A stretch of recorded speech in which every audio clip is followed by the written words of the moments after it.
মোৰ দুজন আছিল মোক পানী খুৱাইছে মোক পানী খুৱাইছা ষ্টেচনত পানী খুৱাইছা কাক নহয় মোক ষ্টেচনত তাতে মোক খুৱাইছোঁ তাৰপিছত নাজানো আৰু তাৰপিছত এইফালে মই অলপ মাল খাইছোঁ এতে সি মন্দিৰ কিয় ভাঙছা এই মন্দিৰ ভাঙা অৱস্থাত ৰাইজে তো আটক কৰিছে না কিয় কৰিছে খুৱাইছে কোনে মোক পানী খুৱাইছে তাতে এই যে ষ্টেচনত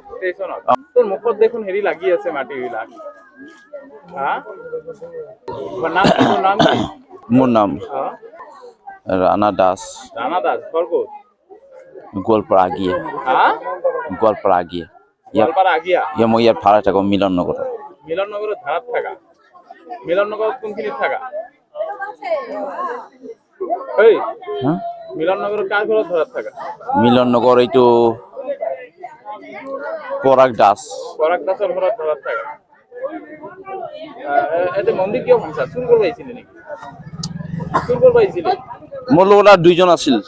কোন আছিল নাম ক সিহঁতৰ চিনি নাপাওঁ মোক পানী খুৱাইছে মই ক'লো নাম ক সেই দুজনৰ চিনি নাপাওঁ মই সিহঁতৰ তই চিনি নাপা তোৰ লগৰ তিনিজনে মিলি ভাঙছা মোৰ নাম ৰাণা দাস ঘৰ